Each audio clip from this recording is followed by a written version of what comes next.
Okay, so I'm choosing the wording of the title and all this stuff very carefully. Because the last time we talked about Tyler Johnson, a guy who is on the Tampa Bay Lightning and a guy who has been the subject of trade rumors as of late, it was a mere suggestion we were bringing up. We were talking about whether or not Tyler Johnson could get traded to the Anaheim Ducks in exchange for Ryan Kesler, and that was an idea. That's it, a suggestion. But this one, it's not really that. In fact, this one is written a little bit differently.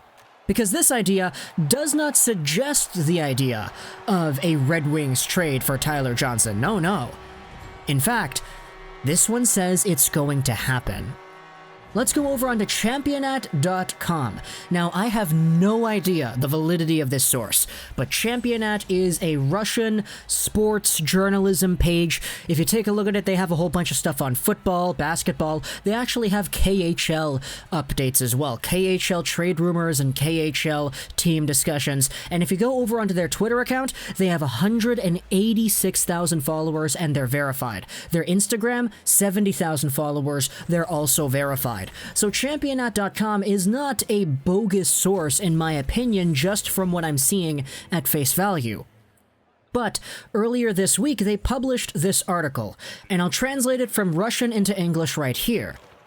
The Tampa Bay Lightning may acquire the rights to Henrik Zetterberg through a Tyler Johnson trade. The Tampa Bay Lightning may trade forward Tyler Johnson with the Red Wings in order to unload the payroll, Sportsnet reported. According to the source, Tampa is ready to take on the rights to 40-year-old Henrik Zetterberg, who retired in 2018 but whose contract with a salary of $6.083 expires in 2021. After the trade, the Lightning will be able to place the Swede on the LTIR list so that his contract is not taken into account in the payroll. So, yeah, it's a weird idea here, isn't it? This time, it's an actual suggestion as to what is going to happen, and not a small little idea that a writer pulls out and he says, hey, what about this? So, let's talk about this for a little bit. Tyler Johnson for Henrik Zetterberg. Now, first off, when you're taking a look at it at face value, Henrik Zetterberg is indeed a player who is still making a 6.08333 AAV. He'll make that until the end of 2020-2021. The contract was signed all the way back in, 2009? Something like that. It was a long time ago. And ever since he retired in 2018, he was still good. It's just that, injuries kind of caught up to him, so there wasn't really an opportunity to fill out the last few years. It just really sucks, man. Back issues, terrible. But this is the kind of trade that you're taking a look at and you're saying, okay, it's the same kind of idea here going on with the Ryan Kesler for Tyler Johnson idea, where the Lightning would acquire a player who is not good because he's not playing, put him on LTIR, and use the extra cap space to exceed the cap limit. And that's a very complicated concept, as we did discuss in the Kesler for Johnson video, but it is indeed a process that you're able to fulfill in the NHL. Take a look at a guy, put him on LTIR, and you get a certain grace period of cap added on to the end of your cap limit, meaning that you can technically spend over it while still being okay. For Ryan Kesler, it was one discussion because his contract goes on until 2022, Zetterberg's goes on until 2021.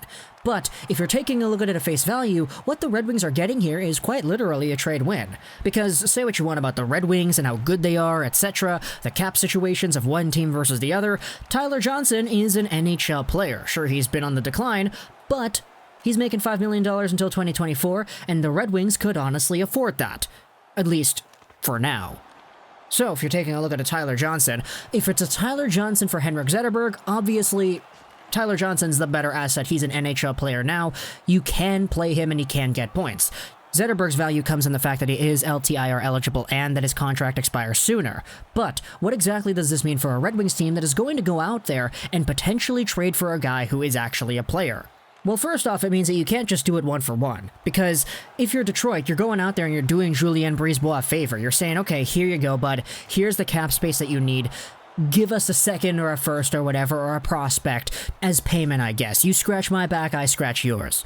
It's just kind of weird to me, because Tyler Johnson does indeed go on for an extended amount of time, and the Red Wings are in a position where, yeah, they do have so many contracts that are expiring in the next few years. They're certainly not going to be a cap team anytime soon, But who knows by the time 2024 rolls around, where they only have one current player under contract, and that's Anthony Mantha. All the other youthful players that they have in their lineup, Zadina, he expires in 2023. You have all the other prospects who may or may not make their debuts sooner rather than later. And we didn't even mention the Dylan Larkin contract, which does expire in 2023, so he'll need a new one by the time 2023-2024 rolls around. So I don't want to say that things are guaranteed to get money if you add on a $5 million player until 2024, but I don't want to make it seem like it's absolutely free reign.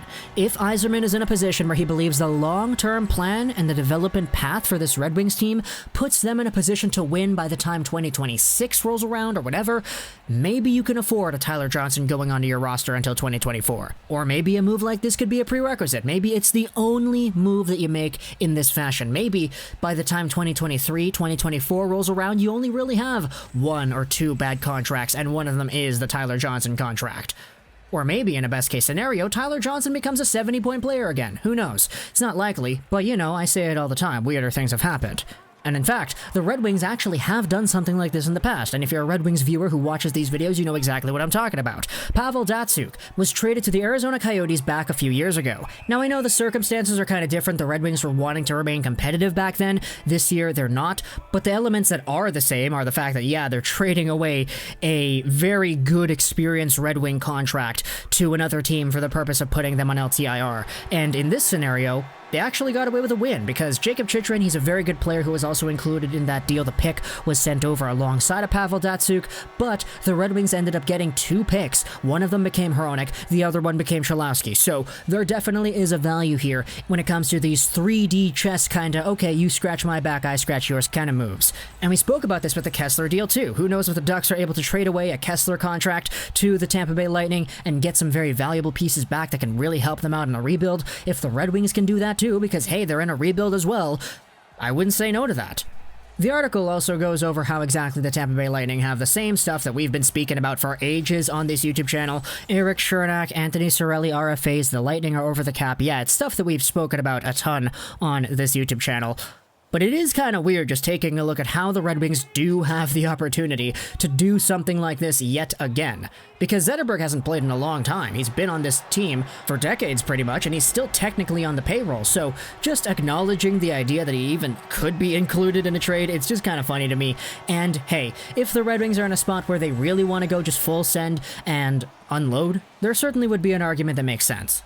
But now, if you have a Tyler Johnson on your squad, I do kind of get interested as to what exactly that kind of player can do. If you check out Tyler Johnson's profile for last season, he was able to get 31 points in 65 games played with the Lightning. He was at 7 points in 25 games in the playoffs, which is a big dip from what he did 5 years ago, where he had 23 points in 26 games when the Lightning went to the finals the first time. They lost to Chicago that time, but hey, you know what happens after. He was 25 back when that happened. He was 30 when the most recent season happened. Tyler Johnson spent a lot of the year playing with guys like Barclay Goodrow, Yanni Gourde, Mitchell Stevens, and Carter Verhaeghe, especially towards the end. However, he started off the year by playing with guys like Kucherov and Braden Point, carrying over what he did in 2018-19. He ended off 2018-19 at half a point a game, which isn't bad. He had 30 goals that year. So he is just a year removed from all that stuff. I think if you do put a Tyler Johnson with better players, not playing with Mitchell Stevens and Carter Verhaeghe, I think you do have a bigger opportunity for this guy to produce a little bit more than he was able to with the Tampa Bay Lightning, especially towards the end there. Obviously, it's not the be-all and end-all, and I know that the Red Wings are obviously not as good in terms of their forward depth than Tampa is, but there still is something to be considered when you take a look at, okay, Tyler Johnson can play on the wing. He played on the right wing sometime during last season. Who knows if you try to put this guy with a Larkin or something? How's that going to go? With a team like Detroit, the options are honestly kind of limitless because you have so many different players, so many different combinations to try out. You're not in a position to win. You don't have any expectation. So just go at it, throw stuff on the wall, and whatever sticks, sticks. So, if a Tyler Johnson does, by some virtue, end up on the Red Wings one day, I would not be opposed to it, because at the end of the day, you help out the Lightning, you're getting some stuff back, you're going to get a pick, you're going to get a prospect, that's good for the Red Wings, but just trying to revitalize these guys certainly is an interesting idea too. A nice little side mission, I guess, in the grander scheme of things. We saw a similar idea being enforced with Bobby Ryan. If Bobby Ryan is able to go over to Detroit and revive his career, hey, why not try somebody else as well? So, talk to me in the comments what you think about this idea. Talk about the weird source as well. I don't think it's going to happen, but like, this source, championat.com, is saying it is going to happen. So, yeah, I'm very confused about that. But we'll see. We'll get there when we get there, as Mr. Incredible said himself. So, talk to me in the comments what you think. I hope you enjoyed this edition of Trolls 99. And bye.